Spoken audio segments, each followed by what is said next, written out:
जय OBC जय संविधान। आज बहुजन संघटक या माध्यमामधून आज आपणासमोर मी शरद वानखेडे राष्ट्रीय ओबीसी महासंघ या एका संघटनेचा एक पदाधिकारी, केंद्रीय पदाधिकारी म्हणून आपल्या सोबत महाराष्ट्रामध्ये आज ओबीसीचं आरक्षण आणि त्या आरक्षणाच्या संदर्भात एकंदरीत ओबीसी मध्ये राजकीय वातावरण निर्माण करण्याचा जो एक प्रयत्न काही राजकीय नेत्याकडून, काही सामाजिक नेत्याकडून महाराष्ट्रामध्ये आपणाला दिसतोय, त्या संदर्भात मी आज आपलं या ठिकाणी वक्तव्य आणि काही मुद्दे मांडणार आहे. मित्रांनो, देशाला स्वातंत्र्य होऊन आज 70-75 वर्षाच्या जवळपास काळ होत आहे, परंतु या देशामध्ये आजही ओबीसी ही टर्म, हा मुद्दा, हा प्रवर्ग आज आपल्या हक्कासाठी आणि अधिकारासाठी या ठिकाणी संघर्ष करत आहे. याचा अर्थच असा की 1931 मध्ये जी ओबीसीची जातनिहाय जनगणना झाली आणि त्या जातनिहाय जनगणनेच्या अनुषंगाने 52% ओबीसी ही नोंदवलेली ओबीसीची टक्केवारी होती, ती आज कदाचित वाढली, कमी तर झाली नसेल, ती जवळपास 60%च्या जवळपास ती झालेली आहे. आणि ती 60% ओबीसीची संख्या म्हणजे या देशातल्या एकूण लोकसंख्येपैकी 60% ओबीसी समुदाय आहे. तो जवळपास भारतातल्या 3742 जातीमध्ये विभागलेला आहे आणि महाराष्ट्रातल्या जवळपास 400च्या जवळपास जातीमध्ये तो विभागलेला आहे. मित्रांनो, काय होते आहे की महाराष्ट्रामध्ये मागच्या 1-2 वर्षापासून एका जातीचं आंदोलन या ओबीसी मध्ये समाविष्ट होण्याच्या अनुषंगाने निर्माण झालेला आहे. प्रश्न असा आहे की महाराष्ट्रातले सर्व जाणकार लोक, तज्ञ लोक हे जाणून आहेत की हे संविधानिकरित्या असं होणं शक्य नाही, परंतु राजकीय संदर्भात वक्तव्य करताना मात्र ही बाब ती लपवतात आणि लपवून ठेवल्यामुळे ओबीसींना आपल्या खऱ्या हक्काचं जी जाणीव आहे ती जाणीव होत नाही आणि ओबीसी मध्ये एका जातीचा जो एक प्रचंड असा मोठा दबाव या महाराष्ट्रामध्ये सर्व क्षेत्रातल्या लोकांवर निर्माण केला गेलेला आहे.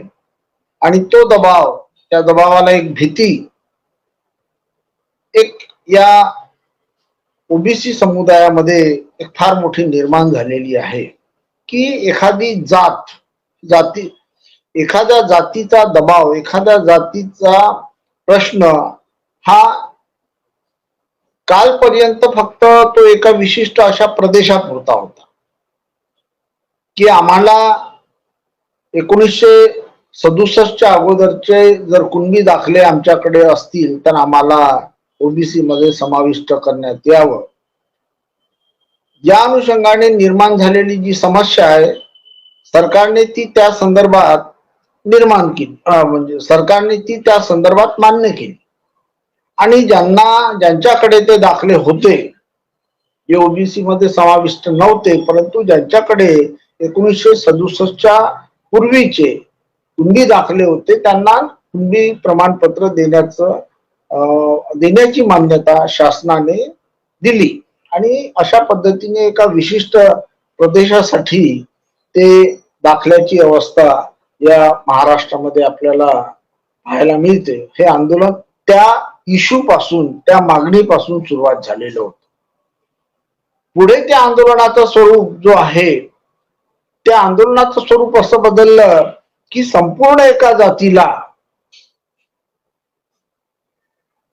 ओबीसी मध्ये समाविष्ट करण्यात यावं, ही मागणी घेऊन जेव्हा आंदोलक समोर आले आणि जेव्हा एका विशिष्ट जातीला एखाद्या दुसऱ्या प्रवर्गात समाविष्ट करण्याची मागणी घेऊन जेव्हा एखादी जात अग्रेसरपणे समोर येते, निश्चितच जातीच्या ज्या भावना आहेत लोकांच्या त्या अत्यंत भावनिक असतात आणि त्या भावनिक असल्यामुळे तो फार मोठा समुदाय त्या एखाद्या आंदोलनकर्त्याच्या माग एकत्र होतात, जमा होतात आणि पर्यायाने त्यांच्या माग जे काही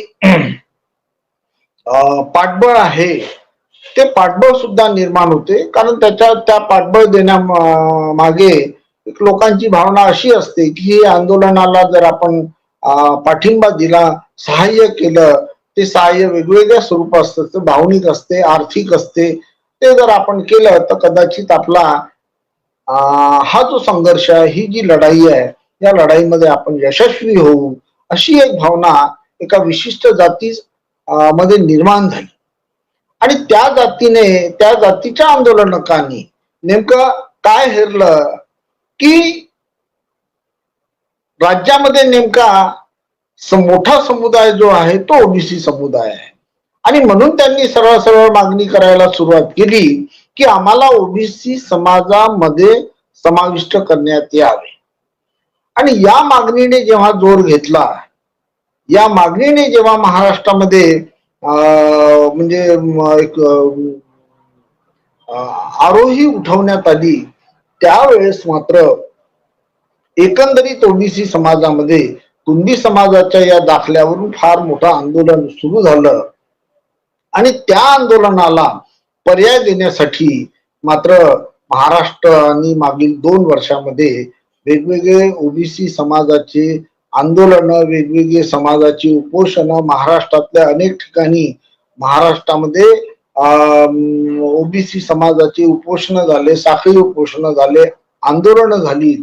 आणि ती आंदोलन ज्या मुद्द्यासाठी झाली, नागपूरमध्ये राष्ट्रीय ओबीसी महासंघाने 21 दिवसाचं जवळपास साखळी उपोषण या ठिकाणी केलेलं होतं. त्या साखळी उपोषणामध्ये एका दिवशी 25 लोक, 30 लोक रोज उपोषणाला बसायचे. आणि त्या काळामध्ये 2023 मध्ये राष्ट्रीय ओबीसी महासंघाला महाराष्ट्र शासनाने आमंत्रण दिलं. सह्याद्रीमध्ये ती बैठक झाली आणि त्या बैठकीमध्ये राज्य शासनासमोर राष्ट्रीय ओबीसी महासंघाने काही प्रश्न ठेवले आणि त्याच्यामध्ये हा पहिलाच प्रश्न होता की ओबीसी समाजामध्ये मराठा जातीचा समावेश करण्यात येऊ नये. या प्रमुख मागणीवर सरकारने राष्ट्रीय ओबीसी महासंघ या संघटनेला असं लिहून दिलं की आम्ही मराठा जातीचा समावेश ओबीसी या प्रवर्गात करणार नाही. आणि त्याच्यानंतर महाराष्ट्रामध्ये जे एकंदरीत आंदोलन सुरू होते, चंद्रपूरला एका विद्यार्थ्यांनी, राष्ट्रीय ओबीसी महासंघाच्याच एक दोन विद्यार्थ्यांनी एक फार मोठं आंदोलन उभं केलं होतं. चिमूरला आंदोलन केलं, पालघरला केलं, ठाण्याला केलं, भंडारा, विदर्भामध्ये ते जवळपास सर्व जिल्ह्यामध्ये ते आंदोलन झालं. आणि त्या आंदोलनाचा धसका सरकारने घेऊन सरकारने या पद्धतीने ओबीसीच्या अनेक संघटनांना असं आश्वासन दिलं किंवा लिखित दिलंय की आम्ही ओबीसी मध्ये इतर कुठल्याही जातीचा, मी हा विशेष शब्द की जातीचा आम्ही सहभाग करणार नाही. आणि नंतर ते आंदोलन सगळे वापस घेण्यात आले आणि त्याच्यामधून महाराष्ट्रामध्ये एक शांतता मधल्या काळामध्ये काही दिवसासाठी स्थिर झाली. परंतु मराठा जातीचे जे आंदोलक आहेत त्या आंदोलकांनी आपली मूळ मागणी सोडून जेव्हा ते ओबीसी प्रवर्गामध्ये समाविष्ट होण्याच्या संदर्भात ते जनजागरण करू लागले, लोकांना सांगू लागले की याचा अर्थ असा की ओबीसी समाजाला गेली अनेक वर्ष जी गोष्ट समजली नाही ती गोष्ट एका जातीला समजली आणि म्हणून ती जात किंवा त्या जातीचे जे लोक आहेत त्या जातीचे लोक त्या संविधानिक हक्कासाठी, संविधानिक अधिकारासाठी एकत्र झाले आणि एकत्र होऊन ते त्यांचं शेवटचं उद्दिष्ट हे एकच ठरलं की आमचा ओबीसी समाजामध्ये सहभाग करण्यात यावा. आणि याच्यावर मात्र महाराष्ट्रातलं सरकार जे आहे ते अडून पडलं. हे निश्चित आहे. मुख्यमंत्र्यांनी आश्वासन दिले, त्यांनी त्यांना आंदोलकांना समजवण्यासाठी न्यायमूर्ती गेले, सचिव गेले, मंत्री गेले, हे सगळे लोक त्या ठिकाणी ते समजवायला गेले. वेगवेगळी आश्वासनं दिली. नेमकी सरकारने त्यांना काय आश्वासनं दिली, कशा पद्धतीने आश्वासनं दिली, पण शेवटचं जे आश्वासन सरकारने त्यांना जे दिलं की सगळे सोयऱ्याच्या संदर्भातलं जे एक आश्वासन आहे, त्या आश्वासनावर सुद्धा महाराष्ट्रामधल्या ओबीसी संघटनांनी मात्र एक फार मोठं अजून आंदोलन केलं की सगळे सोयऱ्याचा जो जी आर आहे, अधिसूचना आहे, जी आर नाही अधिसूचना आहे, ती अधिसूचना रद्द करण्यात यावी.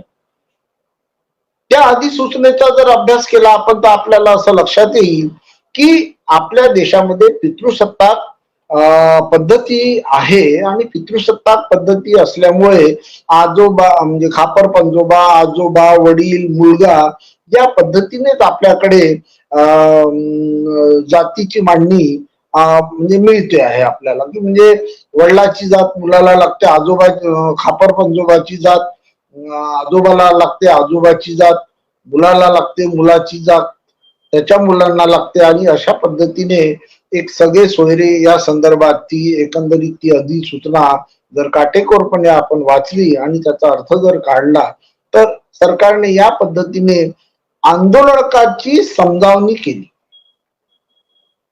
परंतु आंदोलक मात्र हे दोन्ही पद्धतीने पितृसत्ताक आणि मातृसत्ताक पद्धतीने त्या सगळे सोयऱ्याच्या जी आरचा अर्थ काढून आम्हाला सगळे सोयऱ्याचा जी आर सगळे सोयऱ्याची मागणी ते करत होते. परंतु सरकार यावर अत्यंत ठाम होतं. त्याच्यामुळे आम्ही या ठिकाणी सरकारचं थोडस अभिनंदनही करतो की सरकार आजही ठाम आहे.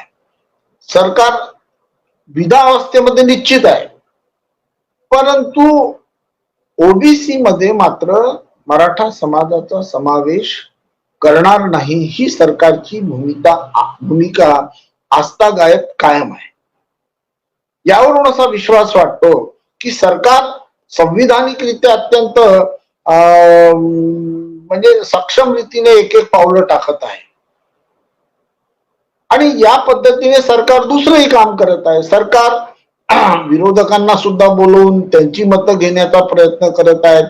आता सरकारची जबाबदारी, सरकार जे बहुमतामध्ये जे सरकार आहे त्या सरकारची जबाबदारी असते की सरकारने आंदोलकांना कशा पद्धतीने उत्तरं द्यायची, कशा पद्धतीने निर्णय द्यायचा ही सरकारची जबाबदारी आहे. परंतु महाराष्ट्रामध्ये कुठेही जातीय तेढ निर्माण होऊ नये, जातीय वन्मा भडकू नये, एकमेकाच्या भावना खराब होऊ नये या अनुषंगाने सरकार विरोधकांना सुद्धा बोलवण्याचा प्रयत्न करतात. परंतु राज्याचे अत्यंत ज्येष्ठ आणि वयोवृद्ध असे आमचे नेते माननीय शरद पवार यांनी जी एक भूमिका घेतली की सर्वांना एकमेकासमोर बोलवा आणि निश्चित आणि नेमकी भूमिका काय त्या संदर्भात जर चर्चा जर झाली तर निश्चितपणे त्यावर तोडगा काढता येईल. याचे अर्थ वेगवेगळे असू शकतात. कुणी याला राजकारण म्हणतील, कुणी याला काही म्हणतील, परंतु महाराष्ट्र राज्यामध्ये हा सुद्धा एक प्रकार झाला आहे. त्याचप्रमाणे महाराष्ट्र राज्यामध्ये एक दुसराही प्रकार या ठिकाणी झालेला आहे. आपल्याला लक्षात घेता येईल की महाराष्ट्र राज्यामधले काही जे सामाजिक आणि राजकीय चळवळीचे जे नेते आहेत, कारण लोकसभेची इलेक्शन मधल्या काळामध्ये लागली. लोकसभेमध्ये काही लोकांनी आपला ओबीसी राजकीय आघाडी निर्माण केली. त्या ओबीसी राजकीय आघाडीमधून ते नेते उभे राहिले. त्यांना काय मते मिळाली हे आपल्याला सर्व विदित आहे, आपण ते पाहू शकता. याचा अर्थ असा की ओबीसीच आज राजकीयकरण झालेलं नाहीये. ओबीसीची मताचं राजकीयकरण झालेलं नाहीये. जसं एखाद्या पक्षाच्या मताचं राजकीयकरण होते, काँग्रेसचे लोक, राष्ट्रवादीचे लोक, शिवसेनेचे लोक, बीएसपीचे लोक, वंचितचे लोक, म्हणजे ही मतं लोक म्हणजे मतं ही अशी विभागणी महाराष्ट्रामध्ये होऊ शकते. परंतु अजूनपर्यंत ओबीसीच्या मताचं पक्षीय राजकारण अजून झालेलं नाही. त्याच्यामुळे ओबीसीला ओबीसी असण्याची जाणीव अजूनपर्यंत झाली नाही. आणि कारण ओबीसी जेव्हा समोरासमोर येतात तेव्हा ते ओबीसी म्हणून न सांगता स्वतःला एकमेकांची एक तर जात सांगतात, एक तर आडनाव सांगतात. त्याच्यामध्ये थोडासा सामाजिक संदर्भ असा आहे की ओबीसी आपली जात सांगायला मोकळा आहे, परंतु जो अस्पृश्य समाज आहे, दलित समाज आहे, याच्यामधले व्यक्ती आपली जात सांगत नाहीत, परंतु आपला प्रवर्ग सांगतात. कारण संविधानाच्या चौकटीमध्ये त्यांना तो प्रवर्ग मिळालाय, ज्याप्रमाणे एससी आणि एसटी कॅटेगरीचे लोक आपला प्रवर्ग सांगतात, त्या पद्धतीने ओबीसीचे लोक अजूनही आपला प्रवर्ग सांगत नाही. हे वास्तव आहे. राजकीय व्यक्ती या ठिकाणी जरी काही सांगत असले, परंतु हे आम्ही खालच्या तळागाळात काम करत असताना, प्रवास करत असताना ह्या सगळ्या बाबी आम्ही जवळून पाहतोय की ओबीसी अजूनही प्रवर्गाचं मोठेपण किंवा प्रवर्गामध्ये मी आहो किंवा माझा तो प्रवर्ग आहे अशा पद्धतीचं वक्तव्य तो करत नाही. तो पहिल्यांदा स्वतःच्या जातीचा उल्लेख करतो आणि नंतर मग सांगतो कदाचित मी ओबीसी आहे. तर ही जी अवस्था महाराष्ट्रामध्ये निर्माण झालेली आहे, याच्यासाठी जबाबदार कोण? तर जबाबदार राजकीय पक्ष आहेत. ओबीसीचं राजकीयकरण जर खऱ्या अर्थानं राजकीय पक्षांनी देशाच्या स्वातंत्र्यानंतर केलं असतं तर कदाचित आज ओबीसीचं राजकीयकरण झालं असतं आणि ओबीसीचा एखादा राजकीय पक्ष स्वतंत्र असा निर्माण झाला असता. आणि कदाचित ओबीसीचा राजकीय पक्ष जर निर्माण झाला असता तर त्याला स्वतःच्या पक्षाची आणि स्वतःची जाणीव निर्माण झाली असती. परंतु आज ती जाणीव या ठिकाणी आपल्याला पाहायला मिळत नाही. परंतु राजकीय पक्ष, राजकीय नेते हे कुठेतरी आपल्या मतासाठी आता वेगवेगळ्या संदर्भात असे आंदोलन करत आहेत. कुणी आरक्षण बचाव यात्रा काढत आहेत, कुणी ओबीसीची जनगणनेच्या संदर्भात यात्रा काढत आहेत, कुणी ओबीसी साठी उपोषण करत आहेत. हा ओबीसीचा उपोषण आणि किंवा ओबीसीच्या या सगळ्या ज्या यंत्रणा आंदोलन किंवा हे चळवळी करण्यासाठी आज महाराष्ट्रामध्ये एक फार मोठं असं वादळ निर्माण झालेलं आहे.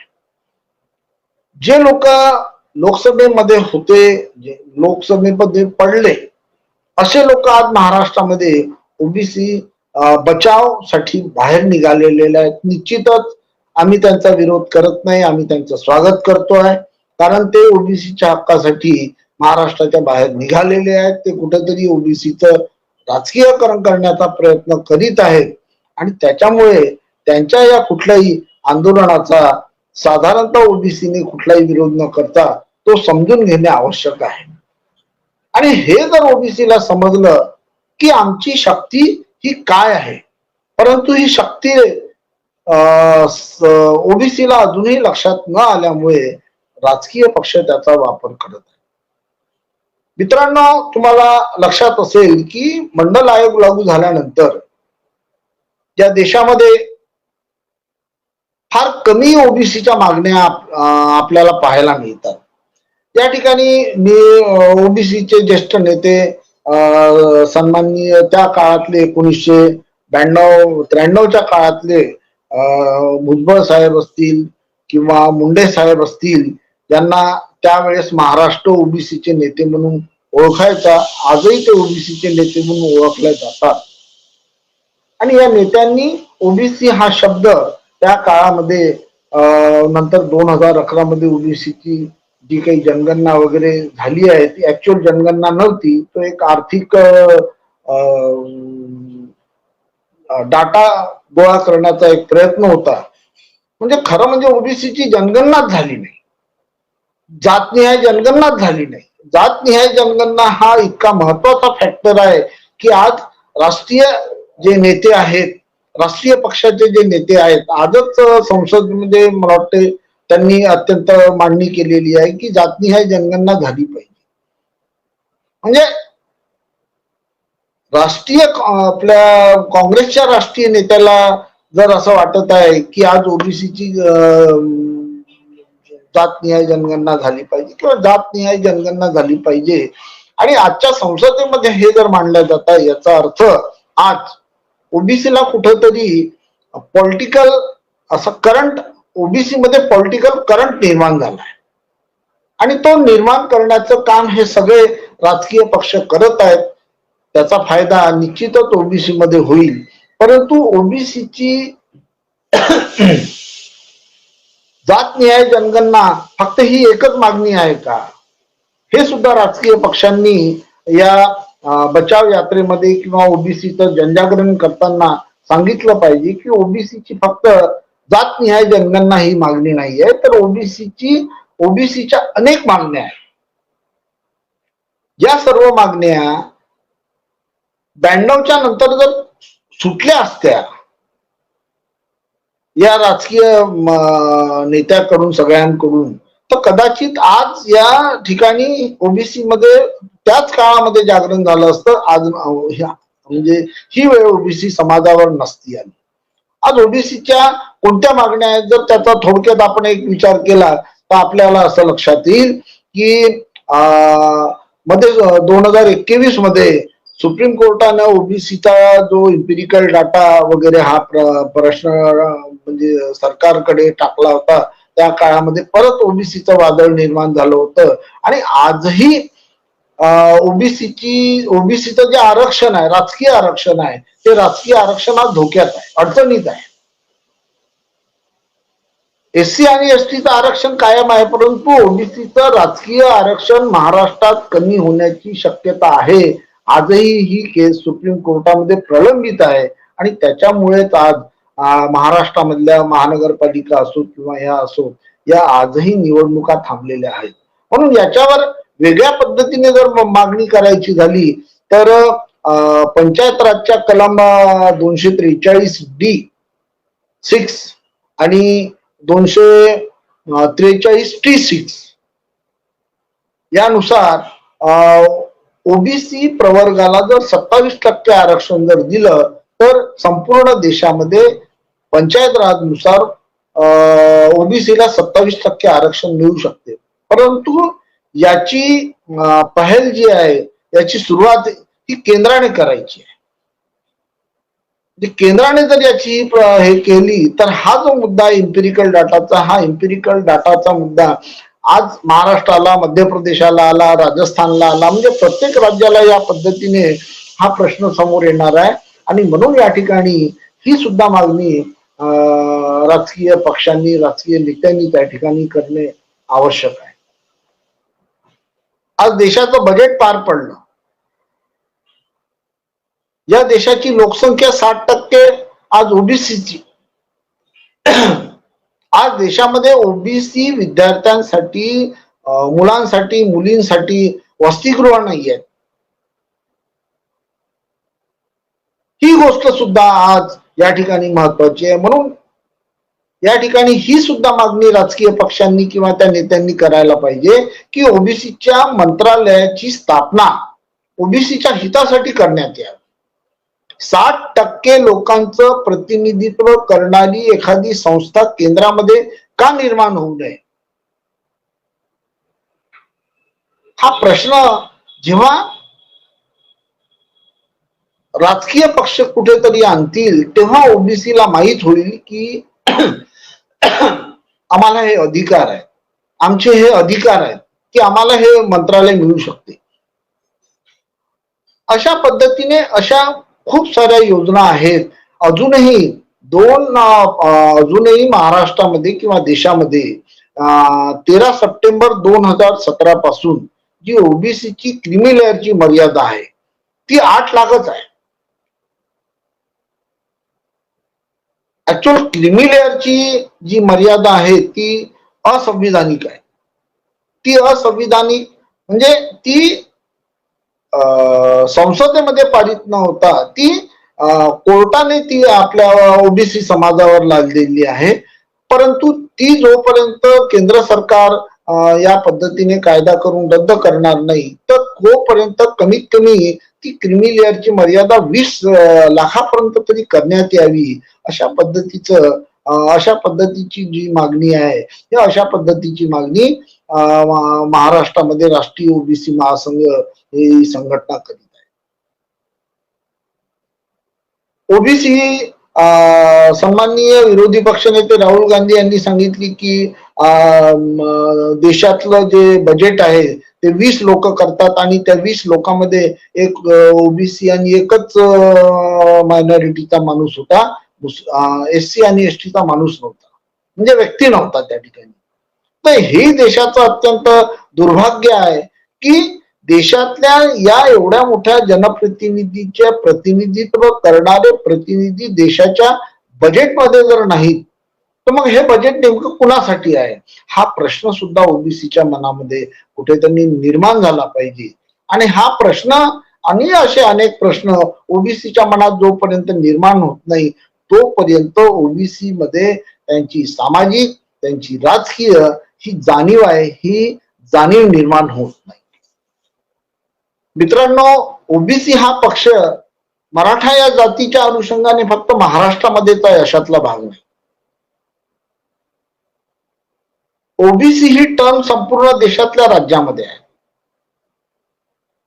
आणि ही ओबीसी ही टर्म संपूर्ण राज्यामध्ये असल्यामुळे एका राज्यामध्ये समजा एखाद्या जातीचा समावेश ओबीसी प्रवर्गात केला आणि हे जर इतर राज्यातल्या जातींना जर समजलं तर ही फार मोठी अडचण होईल, याची जाणीव सुद्धा राज्य सरकारला आहे आणि केंद्र सरकारला आहे. म्हणून सुद्धा हा प्रश्न प्रलंबित आहे, परंतु सरकार हे खुल्या मनानं सांगायला तयार नाहीये. अर्थात तो त्यांचा राजकीय डावपेचाचा भाग आहे की ते खुल्या दिलानं, खुल्या मनानं या समाजासमोर या पद्धतीनं ते सांगू इच्छित नाही. कारण त्यांच्या डोळ्यासमोर येणाऱ्या काळामधल्या राज्यातल्या निवडणुका आहेत आणि म्हणून त्या निवडणुका असल्यामुळे आज हे प्रश्न कुठेतरी असे अनुत्तरित ठेवून सातत्याने या राज्यामध्ये कुठेतरी या दोन म्हणजे प्रवर्गामध्ये म्हणजे आणि इतर प्रवर्गामध्ये सुद्धा कुठेतरी जनभावना खराब करण्याचा एक प्रयत्न महाराष्ट्रामध्ये जर होत असेल तर निश्चितच हे अत्यंत क्लेशदायक आहे, दुःखदायक आहे. आणि म्हणून हे वातावरण कुठेतरी एखाद्या सुज्ञ आणि सक्षम व्यक्तीच्या माध्यमातून आंदोलनकर्त्याच्या पर्यंत जाणे अत्यंत आवश्यक आहे. कारण आता आंदोलनकर्ते एका टोकाला गेलेले आहे आणि टोकाला गेल्यामुळे ते पाहिजे त्या पद्धतीने आपलं मत मांडतात, पाहिजे त्या पद्धतीने ते बोलत असतात, पाहिजे त्या पद्धतीने एकमेकावर दोषारोपण करत असतात. परंतु हा मुद्दा दोषारोपण करून सुटणारा नाहीये, तर कुठेतरी संयमाने संविधानिक सत्य सांगून ही भूमिका निश्चित करण्याचं काम या देशातल्या राजकीय तसेच सामाजिक तसेच या देशातले जे संविधान तज्ञ आहेत या सगळ्यांची ही गरज आहे की संविधान हे आपल्याला शिरोधारी आहे आणि संविधान हे शिरोधारी आहे. म्हणून ओबीसीच्या ज्या मागण्या आहेत त्या ओबीसीच्या मागण्या ह्या पूर्णपणे संविधानिक आहेत, कारण त्या कलम 340 अंतर्गत अधोरेखांकित केलेल्या आहेत आणि त्या जर मागण्या संविधानिक आहेत म्हणून ओबीसीच्या संघटना, ओबीसी महासंघ सातत्याने त्या मागण्या या रेटण्याचा प्रयत्न करत असते आणि अशा पद्धतीने ओबीसी महासंघ आपल्या हक्कासाठी, आपल्या बचावासाठी सरकार समोर ते सातत्याने मांडत असते. हे सुद्धा आपण या ठिकाणी लक्षात घ्यायला पाहिजे की जोपर्यंत ओबीसी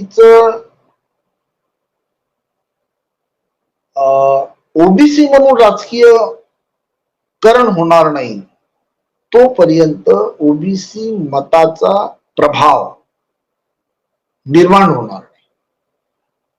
आणि ओबीसी मताचा प्रभाव फक्त हा ओबीसी मध्ये हिंदू आहेत अशातलाही भाग नाही, म्हणजे याची बऱ्याच ओबीसीला याची जाणीव नाही आहे का ओबीसी मध्ये हिंदू आहेत, मुसलमान आहेत, जैन आहेत, शीख आहेत, देशामधले हे जे काही महत्वाचे धर्म आहेत त्या धर्मामध्ये ज्या मागासलेल्या ज्या जाती आहेत त्या जातीचा समावेश या प्रवर्गामध्ये आहे आणि याची जाणीव नसल्यामुळे महाराष्ट्रामध्ये हा जो प्रकार सुरू आहे या प्रकाराला कुठेतरी या तज्ञ लोकांनी आळा घालण्याची गरज आहे. जर हा आळा घातला गेला नाही तर निश्चितच याचे परिणाम येणाऱ्या काळामध्ये कुठे वेगळ्या पद्धतीने आपल्याला दिसण्याची शक्यता आहे. म्हणून अत्यंत सक्षमपणे चाणाक्षपणे राज्यकर्त्यांनी हा प्रश्न हाताळला पाहिजे आणि या समाजामध्ये कुठेतरी शांतता आणि सुव्यवस्था संविधानाचं महत्व पटवून देण्याची गरज आहे. ही जर गरज राज्यकर्त्यांनी आणि तज्ज्ञांनी या महाराष्ट्र राज्यामध्ये निर्माण केली तर एक या आंदोलनाला किंवा या संघर्षाला कुठेतरी विराम मिळेल.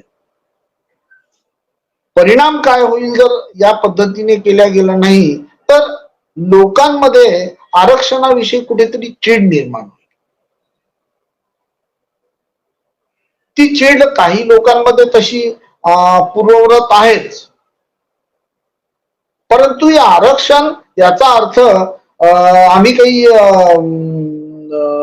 भीक मागतोय सरकारकडे अशातलं नाही, तर तो आमचा अधिकार आहे. तो आम्हाला संविधानाने दिलेला अधिकार आहे. तो आरक्षणाचा अधिकार ओबीसीला, एससीला, एसटीला आहे. त्या ओबीसी, एससी, एसटी मध्ये येणाऱ्या ज्या काही संपूर्ण जाती आहेत, कधी काळी हजारो वर्षापूर्वी या जातीमधल्या लोकांना काही उच्चवर्णीय लोकांनी अस्पृश्य ठरवलं, मागासलं ठरवलं आणि म्हणून त्याचा परिपाक म्हणून परमपूज्य डॉक्टर बाबासाहेब आंबेडकरांनी संविधान लिहिताना ती हजारो वर्षाची गुलामगिरीची जाणीव ठेवून या संविधानामध्ये या एससी, एसटी आणि ओबीसी समूहासाठी जी तरतूद केली आहे ती तरतूद 50-100 वर्षात काही या समाजाची कमी होणारी नाही. या समाजाचं मागासले पण 5-50 वर्षात निघून जाईल एवढ्या वेगानं समाजाचं सामाजिकरण होत नाहीये. आणि असं सामाजिकरण जर या पद्धतीनं जर झालं असतं तर या महाराष्ट्रामध्ये आज जे जातीच्या संदर्भात जातीय द्वेषातून जे संघर्ष निर्माण होत आहेत हे संघर्ष निर्माण झाले नसते. म्हणजे अजूनही काही लोकांच्या कानापर्यंत संविधान पोहोचलेलं नाहीये किंवा ज्यांच्यापर्यंत पोहोचले आहे त्यांच्यामध्ये कुठेतरी या वर्गाविषयी कुठेतरी द्वेष आहे. हा द्वेष कुठेतरी त्यांचं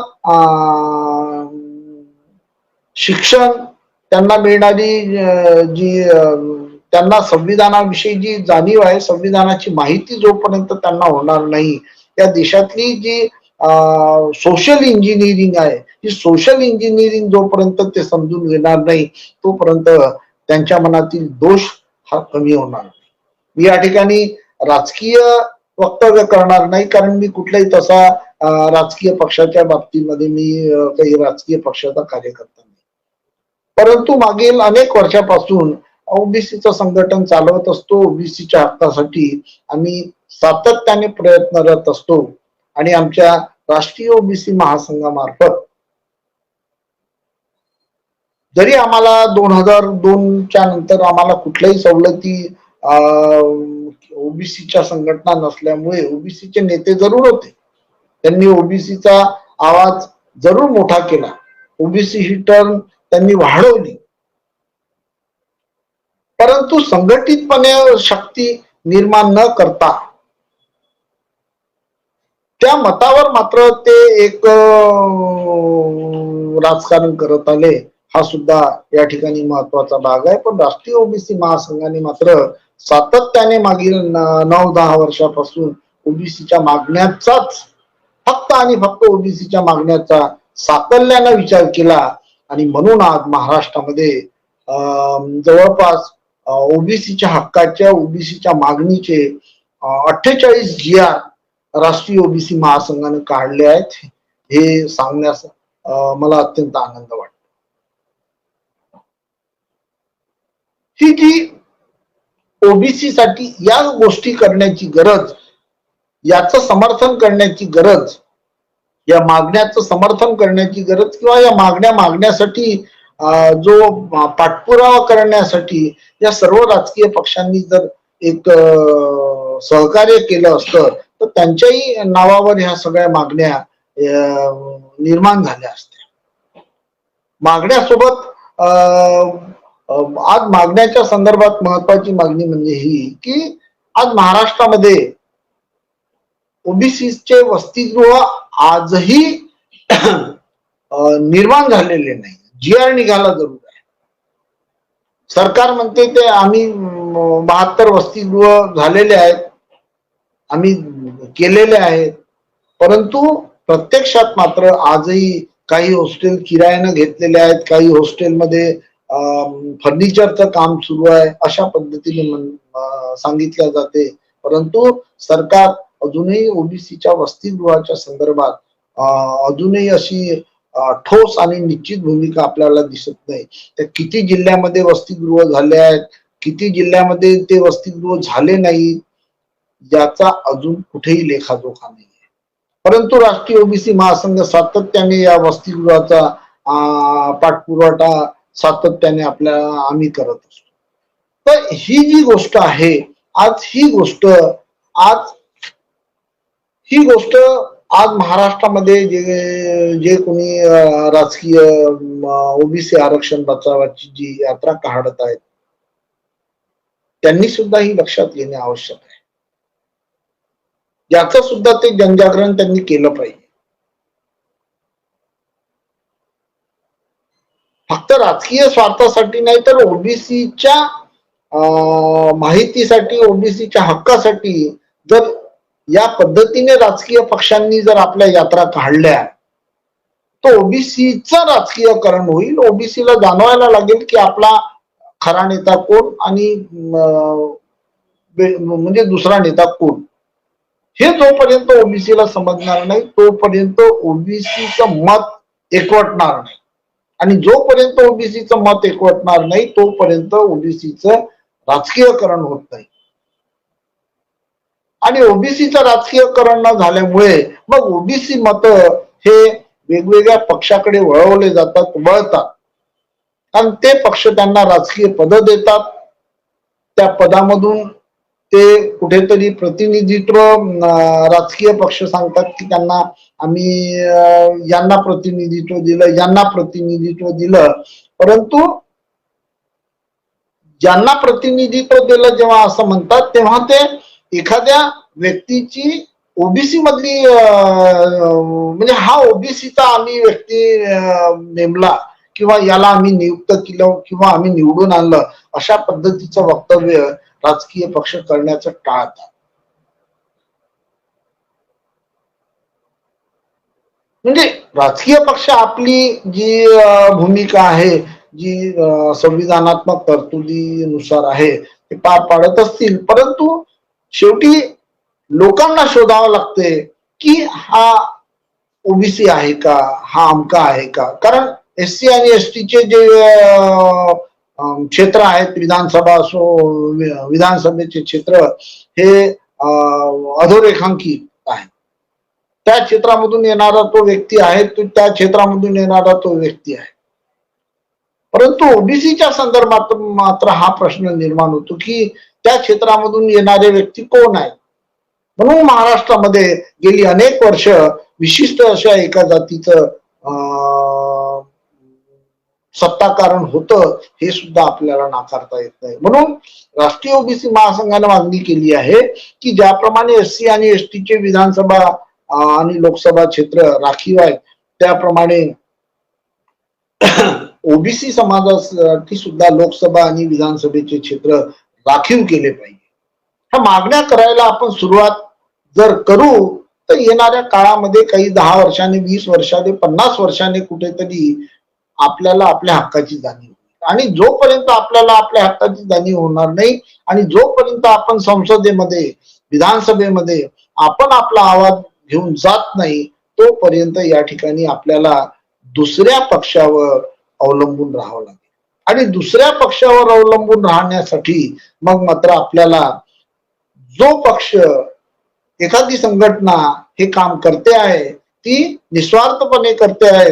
सरकार कोणत्याही पक्षाचं असो, ओबीसीच्या हक्कासाठी ते जातात. मग तो काँग्रेसचा असो, बीजेपीचा असो किंवा राष्ट्रवादीचा असो, कोणत्याही पक्षाचं सरकार असो, काही संघटना त्या सरकारकडे जातात, मागण्या मागतात, मागण्या मान्य करून घेतात. सरकारला सुद्धा त्या संविधानिक मागण्या असल्यामुळे सरकारही सुद्धा त्या मागण्यावर फारसं ओढवेळ घेत नाही, त्या मागण्या पूर्ण करतात. आणि म्हणून या ठिकाणी आपल्याला लक्षात येईल की आज ओबीसी समाजाच्या महाराष्ट्रामध्ये जवळपास 48 मागण्या राष्ट्रीय ओबीसी महासंघाने मान्य केलेल्या आहेत. त्यांचे जी आर काढले आहेत, काही ते जी आर इम्प्लिमेंट झालेले आहेत. ही बाब ओबीसी समाजामध्ये ज्या पद्धतीने जाईल तसतसं ओबीसीचं याच्या महाराष्ट्रामध्ये राजकीयकरण होऊ शकते. आणि येणाऱ्या काळामध्ये ओबीसी हा स्वतःला वेगवेगळ्या जातीमध्ये जरी तो विभागला असला तरी आपण एक शक्ती आहोत हे ओबीसीला अजूनपर्यंत लक्षात आलं नाही. परंतु ज्या दिवशी हे लक्षात येईल त्या दिवशी ओबीसीला त्याच्या स्वतःच्या हक्काची जाणीव झालेली असेल आणि महाराष्ट्रामध्ये एक वेगळं चित्र निर्माण व्हायला वेळ लागणार नाही. हळूहळू काही नेते निश्चितच प्रयत्न करत आहेत. त्यांचे प्रामाणिक प्रयत्न कितपत यशस्वी होतात हे त्यांच्या मेहनतीवर आणि एकंदरीत लोकांच्या पाठिंब्यावर या सगळ्या राजकीय घडामोडी घडत असतात. आणि त्या घडामोडीमधूनच महाराष्ट्र पुनश्च असा उजळून निघतो आहे. आज महाराष्ट्रामध्ये जी काही समस्या निर्माण झालेली आहे ती समस्या काही कायमस्वरूपी अशाच पद्धतीची राहील अशातला भाग नाही. त्याच्यावरही कुठेतरी तोडगा निघेल आणि महाराष्ट्र एका चांगल्या संविधानिक वातावरणात हा महाराष्ट्र पुन्हा नांदेल. या ठिकाणी आज प्रत्येक जण आपापल्या पद्धतीने ओबीसीच्या जनजागरणामध्ये काम करत आहेत. मी या ठिकाणी सांगू इच्छितो की राजकारण निश्चित केलं पाहिजे ओबीसीच्या लोकांनी, पण त्यांच्या हक्काचं राजकारण करावं. काही लोक ओबीसीचं काही पक्षाचे लोक ओबीसीचं राजकारण करतात, पण लागलीच आपल्या जातीसाठी दुसऱ्या प्रवर्गामधून आरक्षण द्या अशी सुद्धा मागणी करतात. म्हणजे आम्ही सर्वसमावेशक आहोत, आम्ही ओबीसी आहोत, ओबीसीचा लढा आम्ही मोठा करतोय किंवा आम्ही जनजागरण करतोय, उपोषणाला बसतोय. परंतु दुसरीकडे मात्र आमच्या जातीचा समावेश आमच्या प्रवर्गामध्ये करावा असं जेव्हा राजकीय नेत्याच्या तोंडामधून आपल्या समूहाच्या, आपल्या जात समूहाच्या लोकांना धरून सरकारवर जेव्हा दबाव आणण्याचा प्रयत्न केला जातो तेव्हा अजून या ठिकाणी ओबीसीची चळवळ किंवा ओबीसीच्या समूहाची शक्ती कुठेतरी खच्चीकरण सुद्धा होत असते. हे सुद्धा आपण या ठिकाणी लक्षात घेतलं पाहिजे.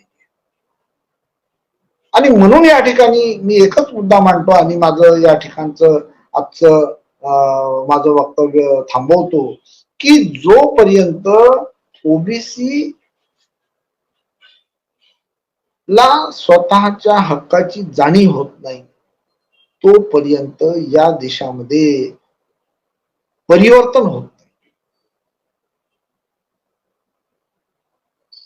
ओबीसी सामाजिक परिवर्तनाकडे वाटचाल हळूहळू करत आहे.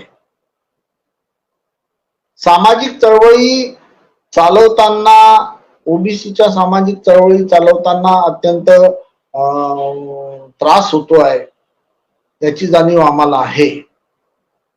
तरी सुद्धा ओबीसीचा लढा मात्र अनेक महाराष्ट्र राज्यातल्या ज्या काही संघटना आहेत त्या लढत आहेत. परंतु दुसरीकडे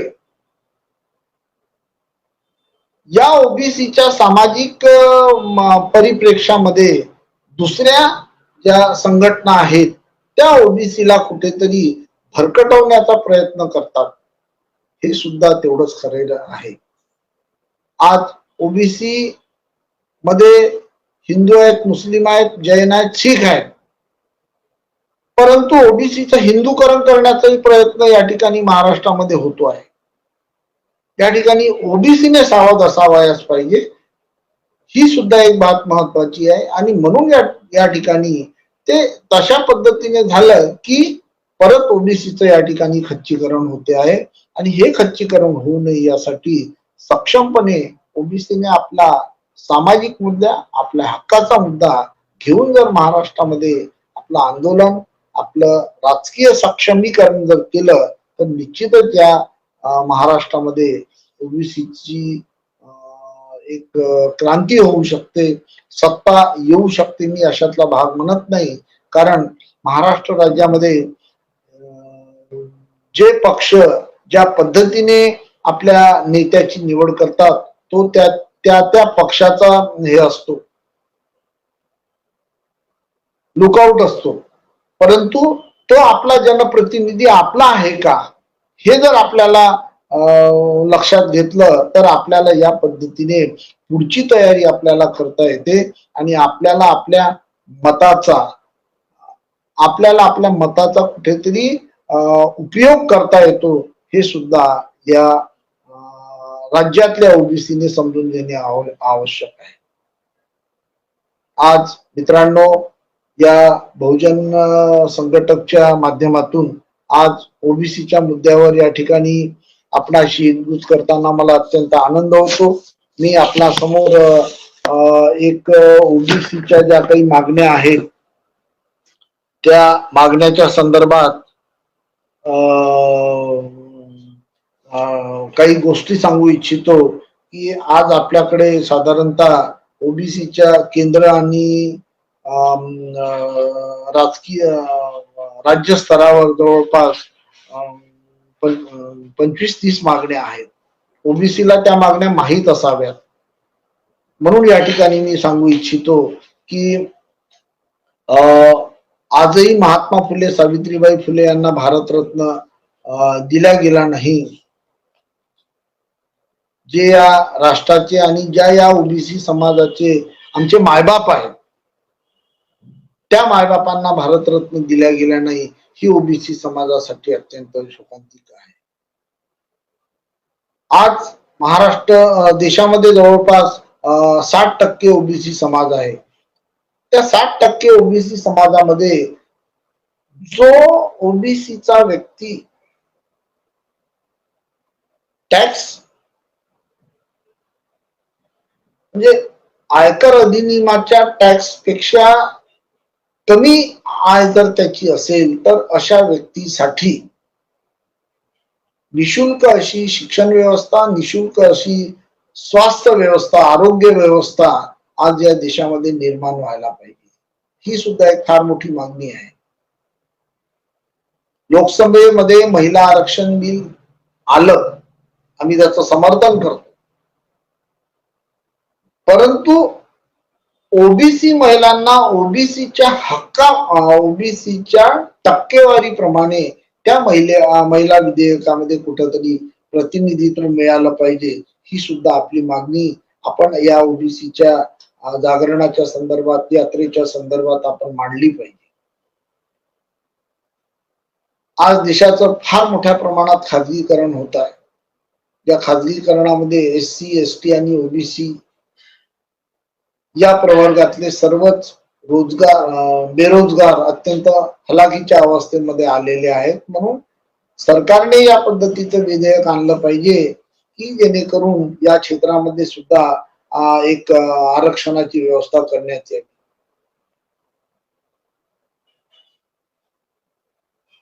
ओबीसी समाजातल्या ज्या किसान शेतकरी आहेत त्यांना 60 वर्षानंतर पूर्ण पेन्शन देण्यात यावी. ओबीसीचा आज राज्यामध्ये आणि केंद्रामध्ये जो फार मोठा बॅकलॉग आहे तो सुद्धा विशेष स्पेशल ड्राईव्ह म्हणून भरण्यात आला पाहिजे. ह्या सुद्धा मागणी याला आपण उचललं पाहिजे. सार्वजनिक उद्योगाचं जे खाजगीकरण सुरू आहे ते सुद्धा या ओबीसी जनजागरण व्यवस्थेमध्ये आपण उचललं पाहिजे. केंद्र आणि राज्यामध्ये जी SC ST ला सबसिडी मिळते आहे ती ओबीसी ला सुद्धा ती सबसिडी मिळाली पाहिजे. ओबीसीचा अॅट्रॉसिटी ऍक्ट मध्ये समावेश करण्यात आला पाहिजे. संपूर्ण महात्मा ज्योतिराव फुलेचं साहित्य आहे जे आम्हाला ओबीसी समाजाला प्रेरणा देते. प्रेरणा देणारं साहित्य ओबीसीच्या घराघरात जोपर्यंत पोहोचत नाही तोपर्यंत ओबीसी जागा होत नाही. म्हणून महात्मा फुलेचं जे साहित्य आहे ते साहित्य अगदी कमी शुल्कामध्ये साधारणतः 10 रुपयामध्ये त्यांचं साहित्य महाराष्ट्र राज्याने प्रकाशित केलं पाहिजे अशी या ठिकाणी आम्ही मागणी करतो आहे. त्याचप्रमाणे देशाच्या आणि राज्याच्या आर्थिक बजेटमध्ये ओबीसीच्या लोकसंख्येच्या प्रमाणात तरतूद झाली पाहिजे. सरकार 80 कोटी लोकांना धान्य वाटप करते असं सरकार सांगते. आता ज्या 80 कोटी लोकसंख्येमध्ये ओबीसी SC ST चे लोक आहेत यांना 2 रुपये किलो प्रमाणे जर तुम्ही धान्य वाटून या देशातला गरिबी कायम ठेवण्याचा हा प्रकार आहे. त्यांना सक्षम करण्याचा प्रयत्न हा सरकारचा नाही आहे. त्यांच्या हाताला रोजगार द्या आणि या देशामधली एकंदरीत जी व्यवस्था आहे ती सक्षमपणे राबवा. आज मोठ्या मोठ्या उद्योगाकडून जर या पद्धतीने सर्वसामान्य मोठे उद्योग आणि सर्वसामान्य माणूस टॅक्स भरतो आहे आणि टॅक्स भरण्यामधून जर या अशा योजना जर आपण गरिबी हटावच्या ज्या योजना आहेत 2 रुपये किलो तांदूळ 1500 रुपये बहीण आणि भावाच्या नावावर किंवा इतर ज्या काही योजना आहेत ज्याच्यावर कुठेतरी अंकुश आला पाहिजे. अशा पद्धतीने लोकांना ती सवय लागते. जरी राजकीय पक्षांचा तो राजकारणातल्या राजकीय संदर्भात जरी त्यांचा तो अजेंडा असेल परंतु देशाच्या एकंदर व्यवस्थेवर मात्र याचा अत्यंत विपरीत परिणाम होतो हे सुद्धा सरकारने सध्या स्वीकारलं पाहिजे. ओबीसी SC ST जे आरक्षण विधेयक आहे ते आरक्षण विधेयक 9व्या सूचीमध्ये समाविष्ट करण्यात यावं ही सुद्धा मागणी ओबीसी संघटनांनी केली पाहिजे. या सर्व मागण्याचा जो पाठपुरावा आहे तो पाठपुरावा राष्ट्रीय ओबीसी महासंघ सातत्याने करत आहे. राष्ट्रीय ओबीसी महासंघ हे एक देशातलं एक प्रभावी असं ओबीसीचं संघटन आहे. हे कुठल्याही राजकीय पक्षासोबत या संघटनेचं समर्थन करत नाही. राजकीय पक्ष निरपेक्ष हे संघटन आहे. पण राजकीय पक्षाचे लोक या संघटनेमध्ये काम करू शकतात जर त्यांच्या मनात ओबीसीच्या हक्काविषयी कुठेतरी त्यांच्या मनामध्ये ओबीसी विषयी कुठेतरी सॉफ्ट कॉर्नर असेल तर असा कोणत्याही पक्षाचा व्यक्ती या संघटनेमध्ये काम करू शकते. परंतु एखाद्या पक्षाच्या प्रचारासाठी मात्र राष्ट्रीय ओबीसी महासंघ हे काम करत नाही हे सुद्धा या ठिकाणी मला सांगायला पाहिजे. आणि म्हणून आम्ही या ठिकाणी राजकीय पक्षाचा विरोध न करता त्यांचं ओबीसीच्या हक्कासाठी समर्थन करतो. म्हणून जे राजकीय पक्ष या पद्धतीने ओबीसी साठी काम करतात त्या सर्व पक्षाचं या ठिकाणी आम्ही समर्थन करतो, त्यांचं अभिनंदन करतो. म्हणून येणाऱ्या काळामध्ये जे जे राजकीय पक्ष ओबीसी आरक्षणाची ओबीसी बचावाची किंवा ओबीसीच्या संदर्भात महाराष्ट्रभर जनजागरण करतील निश्चितच आम्ही त्यांचं या ठिकाणी अभिनंदन करतो, त्यांचं समर्थन करतो.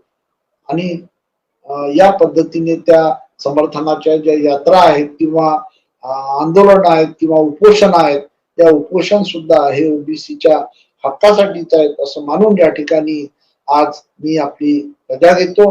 आपण सर्वांनी अत्यंत नम्रतेने हे माझं वक्तव्य ऐकलं. निश्चितच हे वक्तव्य आपल्यापर्यंत पोहोचलं पाहिजे अशी माझी तीव्र इच्छा आहे.